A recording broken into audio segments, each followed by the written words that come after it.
Game over. It is game over. Game over, cancer. I'm Val Solomon, Director of Program Impact at Cannonball Kids Cancer Foundation. And I'm Dana Nichols, Executive Director of CKC. Game Over Cancer, a podcast dedicated to exploring conversations about pediatric cancer research, solutions, and inspiring family stories. We're a nonprofit dedicated to creating innovative treatment options for kids fighting cancer and educating for change. By creating a space for these conversations, we empower the community to take action and provide tangible hope. Game over, cancer. Screw you, cancer. Today's episode is all about how this got started, and not just the podcast. We were talking about how Cannonball Kids Cancer Foundation got started. We are speaking with one of our founders, Melissa Wiggins. We're super excited to have her with us. She's a ball of joy and energy. Mm-hmm. And between her and her husband, Michael, founding Cannonball Kids Cancer, it's given us the best job of our lives. That's right. She's passed the baton to us and has moved forward on life coaching and podcasting, writing books. She's doing 1,000 wonderful things. We're going to talk about that. We're going to talk about Cannonball. We're going to talk about everything today with Melissa Wiggins. Our guest today is the founder and former executive director of Cannonball Kids Cancer Foundation. She's really why we're all here. Now she has a company called Melissa Wiggins Life, where she coaches men, women, and families to create deep connections and bring joy to their lives. Her podcast, Unfollow, is a top 10% globally ranked podcast, and her book, Unfollow, Question Everything, hit #1 bestseller in family life and personal growth. She's our friend. She's here. Please welcome Melissa. I'm so excited to be here. We're so glad you could join us. Thanks for coming. I feel honored. Thank you. Well, I guess let's get started sort of at the beginning. So why on earth would you start a charity when you had 3 kids under 5? Yeah, and one of them had cancer. It's a great question, Val. I was pissed off is the short version. Yeah. I was really mad. That's basically why I started. I think I was like delusional and what it would take, but I was just like, I'm angry and we're going to do something, and action just felt so much better than sitting around doing nothing, you know? Yeah. It's like, we'll do something. Yeah. You know? Well, our inside joke is that, starting a nonprofit is so hard. We don't ever recommend anybody really does it ever, which is like 99% truth, 1% joke. But it's so very really difficult and in the beginning very hard. Yeah. And so was it just you and like trusted friends? Like how did you get started? Yeah. So first of all, I was like to Michael, we should start a nonprofit, right? Michael is my husband and also co-founder. And he was like, yeah, we should. Of course, neither of us are both lawyers, but we have no idea how to start a nonprofit, what that looks like. I just knew how to get people kind of riled up about the topic. And that was like how we started. We're like, let's get people really mad about this. Like, let's get people just as pissed as we are so that we can educate them and like try to have change, right? Which is obviously the mission of CKC. Like, let's change people's opinion on pediatric cancer. Let's have them look at it a little bit different. So we started there. And then people were like, well, like, what could I do to help? What could I do to help? And it just like, it was not as difficult as I thought it was going to be after we got started. And then it just became kind of this mammoth thing and got bigger and bigger and bigger. And you and I worked together, Val, like very early on. And I felt like I was kind of on a treadmill and it was just kind of going, and I didn't know how to stop it, like to create all of the operational pieces to like do it. And then that was when I was like to the board, okay, I'm out of breath on the treadmill, and like we need people who actually know how to run a nonprofit because I don't want it to fail, you know? So it was pretty fast from the start. Like there was a lot of people got behind it. I remember our first fundraiser, we did it on my street. We like closed down the street, and I had like made everything by hand. Like we had made all these crazy things, signs, I'd painted them, done all that stuff. And it took us about 6 months and we raised like $12,000, you know? And which I was is just a like, lot. I know, Yeah. but I mean, compared to what we do now, I was just like, oh, that felt really hard. Like that was a lot. And then I'm like, okay, there has to be some other ways. And then someone was like, you should do a gala. And I was like, I'm not really a gala type of person. I don't know that that's my jam. And they're like, you're going to become one because that's how we're going to make more money and have more people get involved. And so then it became like our way of educating to fund the type of work that we wanted to do. So I feel like it became really big, really fast. And I think the key to that was just getting people just as mad as I was. Yeah. I remember those early years because at one point I remember looking at Melissa and saying, my goal is that you have a day off. Like, she's like, what was your goal with this? And I'm like, my goal is that you don't have to think about this for one day only. I and have then chills step back when in you when say you that. step back in when you can. But, yeah, you know, we work with a lot of families, as you know, because you started us. Yeah. But, you know, when we talk with folks who are not, maybe they don't have a personal connection, but they are pissed off, right? So, and they're like, well, what can I do? And how can I get involved? And just connecting those people, but also like in a way that you can. We don't want people on a treadmill feeling like they can't get off when they come in contact with us. It's great for getting something started, but for sustaining. And that was the thing for me. Like, it was always like, if CKC can't exist without me in the middle of it being the executive director, then I don't feel like I did my job properly. Like, that was never my goal, right? Like, it was never to be that. It was just to like create something that people loved, could get behind, and then allow it to be ran by people who are experts. Like, I had no desire to be the CEO. As you know, I'm like, how do I stop doing this? I don't know how. Well, I think one of the things that we hear a lot from people that they connect with is that we have a very niche mission, that we focus on research, and we can talk to you about this one thing that we fund. So what made you and Michael want to focus on research in the beginning and know that that's where it needed to be? Yeah, I think there was a couple of reasons. The first one is when they said the words, we're going to be giving your son chemotherapy. Don't worry, it's garden variety. And of course, as you know, I like to question everything. So I was like, garden variety? Like, what does that even mean? Right. And the guy just very nonchalantly, and I say guy, but he was an oncologist. The oncologist very nonchalantly was like, well, you know, like a woman with breast cancer would have this type of chemotherapy, and a man with prostate cancer would have this chemotherapy. It's just what we use. And I remember in that moment, and it feels like I was dumb at the time, or naive, one of the two, but I just was like so dumbfounded by that. I was like, wait, what? Right. Like there's no chemotherapy that's designed for children. Like, everything you're going to give my son is actually for adults. Like, I was so like just blown away. And we were in that early stages of like, your kid was just told they have stage 4 cancer and they might not live the next 5 years. Like, if they do, they have a 50% chance. So you're in this like hazy, like kind of brain fog. And then someone says that to you. And I was just like, oh, there's no research for kids. All right. Like, and then of course I really got into it and found trials for Cannon and lived in the research world very in-depthly during Cannon's treatment. And so I was like, oh, I think that's what we would need to do. Like, if we were going to have the biggest bang for our buck, like the biggest return on investment for our efforts, it has to be research. And I think the only way that we can do that is by educating people about the fact that it's garden variety. Yeah.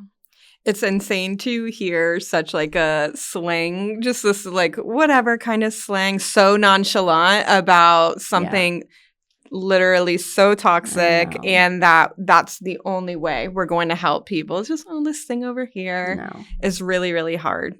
Hence, pissed off. Sorry, that's going to be like the quote of this entire thing. No, it's great. No, I like it. So you had the idea. You start. You have your block party. You raise $12,000. You keep getting other people pissed off. And then you get to the point where you get to give out your first check. Okay, and you realize you're making it happen. So if you want to like stroll down memory lane. And it's so fun to do so. So like the first year we made $100,000, and I remember we grinded and grafted, and like Val said, like I worked 24/7 like on CKC. Like I really like would put the kids to bed and then work until 2 and 3 in the morning. Those first 5 years were just like anybody if you want it to be successful. And so it was like, we were so excited. Like, we couldn't believe it. We're like, we have $100,000. Like, what are we going to do with this? And I'm like, oh, I never thought about what I would do with it once I had it. Like, I was just like, we're going to make it. And I was so driven to like make it. And I didn't know what it meant. And then Ashley Vandermark, who was one of the first people who helped with CKC, massive part of CKC, she was like, we're going to find someone. And I really wanted it to be for brain cancer, because one of Cannon's best friend had brain cancer and we had lost him during Cannon's journey, Oscar. I try not to cry. So we actually called it after Oscar, and we were like, let's find like a brain researcher. Like it has to be someone in that world. And so she found Dr. Johnson and she was like, he's in Georgia, we should drive. And so we're like, okay, we'll drive. And we like drove down. We're like, so we have $100,000. What would you do with $100,000? And then he just, took us to his lab and showed us the research world. And we really learned so much from like that first weekend with him. And as crazy as it sounded, gave him $100,000 and said, we need you to make an impact on it. We need it to be for clinical trials. It has to be for research. It has to be for options for kids. And I mean, now, he's going to be on the podcast. I'm sure it already has been. He is just a phenomenal human being. And then I was like, oh, and because of that, could you also be the head of our non-existing scientific advisory board? Right. Because he was so kind. Like, he literally pulled me aside and he was like, I love you for this check. I will use it wisely. However, there are some things you're going to need to do if you want this nonprofit to be what I wanted it to be. And I was like, oh, well, tell me what those things are, And he was like, you need a scientific advisory board who will vet your projects, who will tell you if they're good, who will make sure it's quality research, that you're not throwing money at a wall. And then he became our first scientific advisory board member, chief scientific advisory board member. And then he created, a mammoth board, which was beautiful. And we really only released him to the world last summer. Like last year, over a decade later, we had a clause in him. Yeah. So he's a very dedicated, unbelievable soul. Yeah.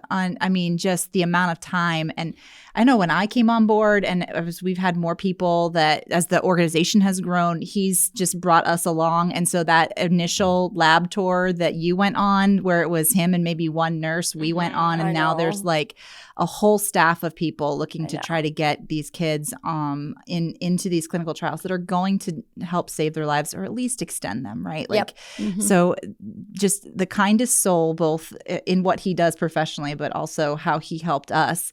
And I just think it's funny that when you say like, this is great, thank you, you're going to need ahead of this. Yeah. And Melissa Wiggins will look you back in the face and say, well, that's going to be you, right?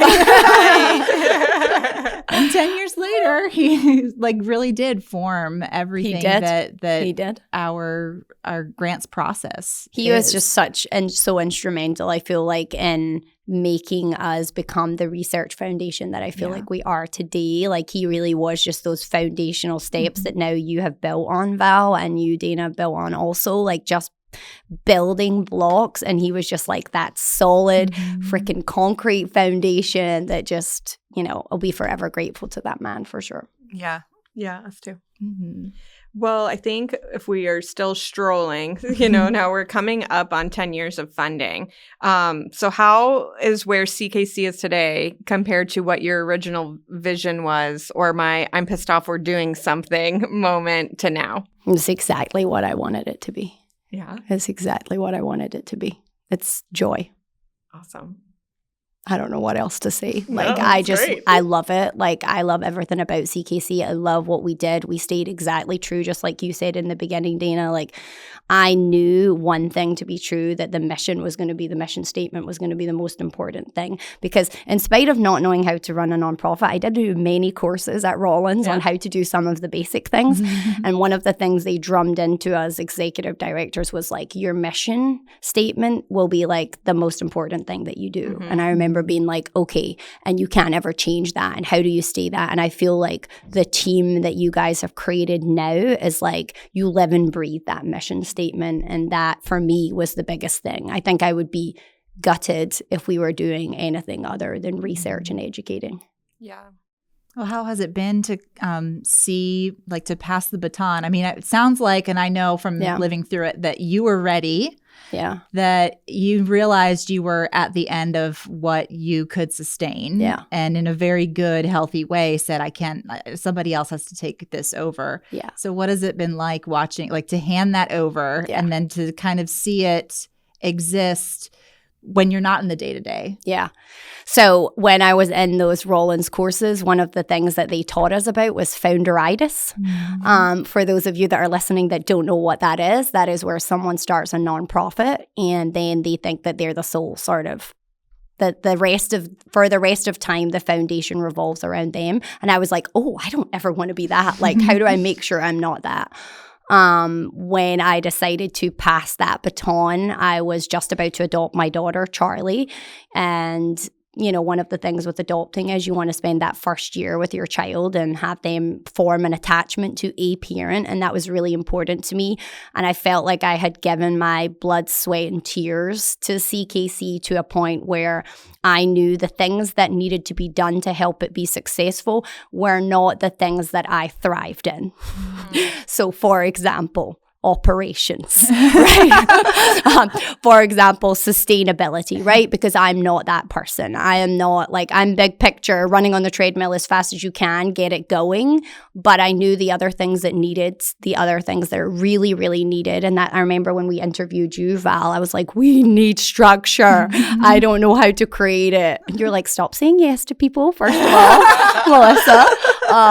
And so to see the just even in a board meeting with you guys, I just sit there and I'm just like, I'm so proud. I love it. The presentations you do, just everything about it is exactly what I wanted it to become. And I think both of you have been in the nonprofit industry for so long that it's so obvious to me that Cannonball Kids Cancer is not a nonprofit that is a mom and pop nonprofit. It is so obvious to me looking outwards that this is a professional organization that will stand the test of time.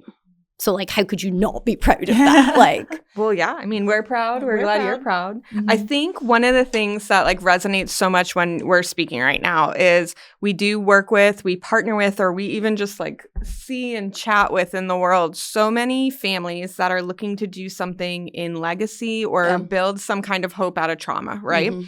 And I wind up in conversations with them, and they're sometimes in that starting point where you are, where it's, I'm the executive director and I'm the only person working here, building this foundation or building whatever we're calling this charity in my child's name. Mm-hmm. And I think it's so hopeful for someone to hear, and you can bless and release it sorts. Yeah. And I wondered if you want to talk to once you did that, then what opened up for you, or because you're still are so much Cannonball. It's not anywhere, but it opened up so much great stuff that you get to do now. And I wondered if you want to talk through what that looks like for your family, for you. It's so crazy because I'm I stepped away to adopt my child, but there are a few things I've done since then too. So I wrote Unfollow, which is essentially kind of like Cannonball Kids Cancer, right? We were what can we do that's different? We always wanted to do everything different. I feel we say that so many meetings, and I feel we still do. We don't want to be the same as other people. What's the point in doing the same thing as other people? Let's do something like all of our research is innovative, just always looking to do things differently. And I feel that part of my personality is just sort of carried on with my work. So I'm what can we unfollow and not do like other people that we shouldn't be? And so obviously I wrote my book, and I started a podcast, and I've coached hundreds of women, and I've keynote spoke all over the world now. And it's been kind of crazy. I don't really think about it until someone asks me that question, I guess. But yeah, it opens up a door to a lot of things. And but I don't know that I would recommend starting a nonprofit when your child has cancer. In all seriousness, seriously, in a serious note, I feel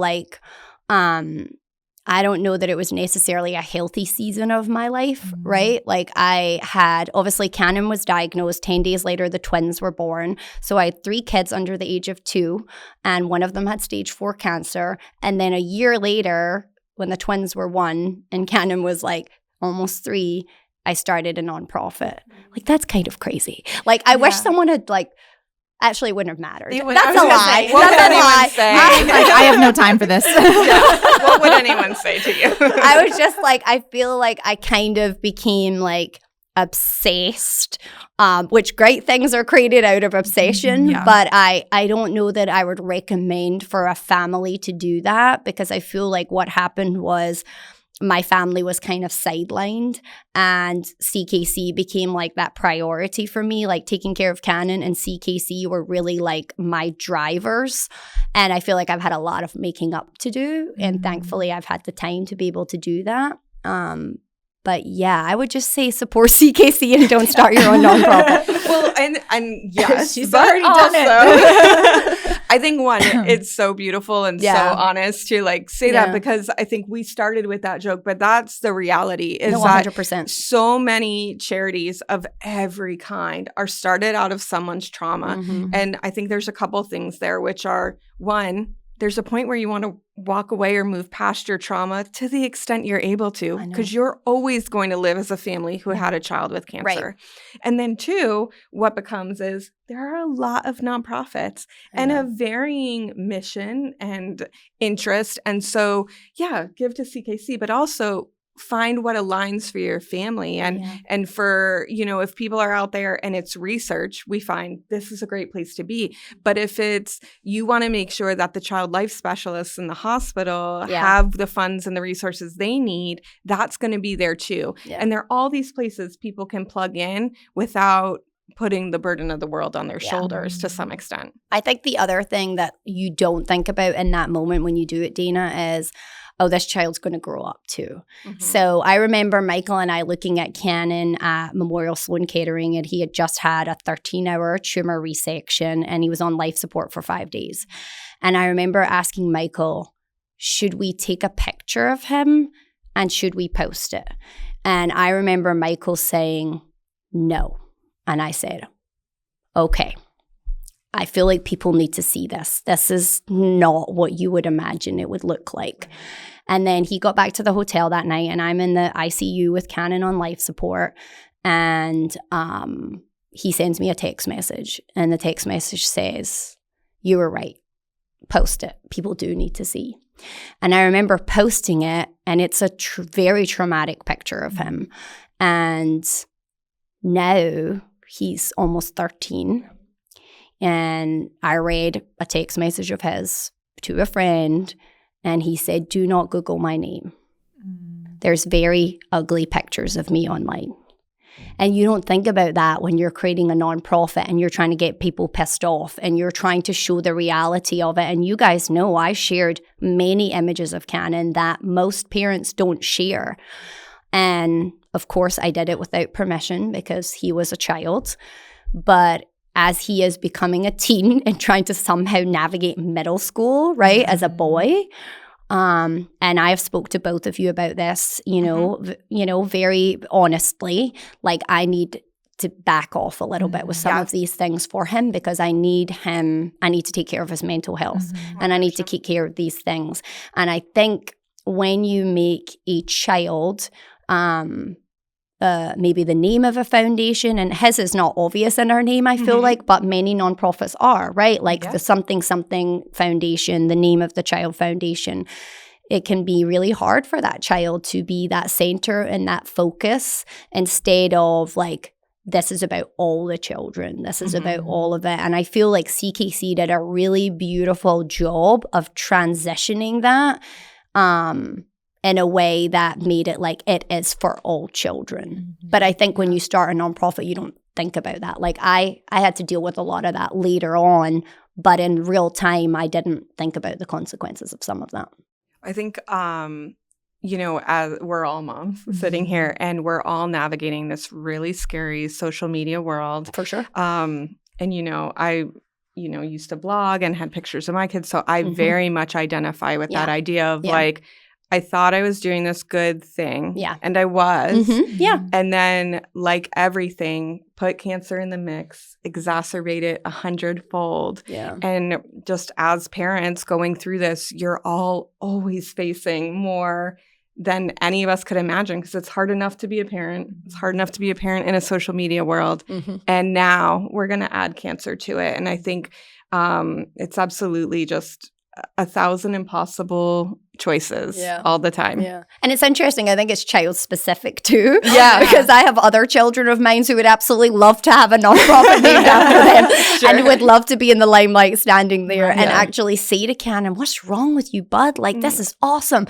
You're invited up on the stage. I want to go on the stage. And Cannon's like, hell no. I don't want to go up there. I don't want people looking at me and I don't want whatever. And then he goes, maybe when I'm 14, maybe when I'm 15, whatever. But it's child specific. too. Yeah. And you don't know that when they're 2, Right. which Right. is when he was, diagnosed. And also maybe never. Yeah. And we get that sometimes on social media, and people probably, if you're a listener, if you're a follower, sometimes people say, well, how's Cannon? We never see Cannon anymore. Mm-hmm. And we say, yeah, what's awesome is Cannon's in middle school, and he said he doesn't like this. And we are listening to these wonderful children, and that is always the goal, that any of these kids get to be big enough and confident enough that they get to say, hey, I don't like this. Yeah. I mean, we actually, when we talk to a family and we're going to, do our year-end campaign around your family story or whatever, we always tell them, listen, you're signing the photo release, but this is, anytime you guys change your mind, 100%. we take this off the website. Yeah. If you or your child no longer wants to be a part of this, you just let us know. And that includes up until I mail it. And that includes anytime after. Yeah. Because I think what we had conversations on very early on when Dana came on board too was all these families, all these kids had no choice in so many things. And so if you want to be a part of this and you want to tell your story and you're making that choice, that's great. But you are still in control of it because you had no control over so many things as a family, as a child. And this is something that if you want to do it, that's awesome. We're going to help you share your story. Yeah. And if and when you decide that that's no longer something you want to do, we're going to honor that as well. And that goes, it goes for our founders. And so it goes for everybody else who's a part of it too. I think the coolest thing is that the biggest deal in Cannon's life right now was whether he made the basketball team or not. And he made it. Yay! That's awesome. And it's that's cool cool. to let him be a child, and let him have what he needs. And if it changes, great. If it doesn't, great. Yeah. I think that's the gift that every single parent wants for their child. And I think we can still do extraordinary things in his name, in every child's name that is fighting. And at the same time, he can go be on the basketball team and not worry about any of this. I know. Yeah. Well, and isn't that why we have the foundation? Isn't that the whole purpose? I feel like that's winning, right? Absolutely. We do the research, CKC funded it, Cannon was on a clinical trial, and now Cannon is alive and doing what he's supposed to be doing, which is being an annoying middle schooler. A lovingly annoying. Only lovingly annoying. Right? No, he's awesome. I'm just teasing. They're all awesome. And I think, what a blessing to just have as close to whatever we're going to quote unquote normal chaos of middle school and elementary school kiddos in your house. Yeah. Well, we wondered if you want to talk a little to what are your hopes for the next 10 years of CKC? If we're looking at the first 10 year, now we're going forward. Wow, that's a really good question. I think I would like to see what we have created in Orlando in other states. I feel like that would be really cool to have the type of team that we have here, but in Georgia or San Francisco or different places. And I know we're lucky enough to have board members in different states. So I don't feel like it's that far away from being possible. And that would allow us to have a bigger footprint, which would allow us to fund more research and get more kids on trials. That would be, right? Yeah. Sounds like the plan. Seems right. Yeah. Did you consult the strategic plan before you came? Read all the bullet points. Well, before we start or close out, we always just like to make sure if there's anything else you want to talk about or touch on that we haven't, that we take a few minutes for that. I think I would just like to express deep gratitude to the team for staying very true to the mission and doing it with the passion that you guys have. I feel it's not as easy, at least in my experience, to see the type of passion you guys have when you have not had a child with cancer. And I think you run it like you do. And I think that's really beautiful. And I'm really grateful for both of you. And then for everybody that's listening, I'm really grateful for you guys too, because CKC, subscribe, do all that, right? Subscribe, share it with your friends, share it with, we are a very fun group. And I feel like that's one of the things that we've been able to sort of keep true to as well. From the beginning, it's we will have fun. We'll work really hard and not sleep much, but we will also have fun. And I think that's a really beautiful sort of culture that has been created within CKC. And everyone that's listening should be a part of that. Yeah, absolutely. Well said.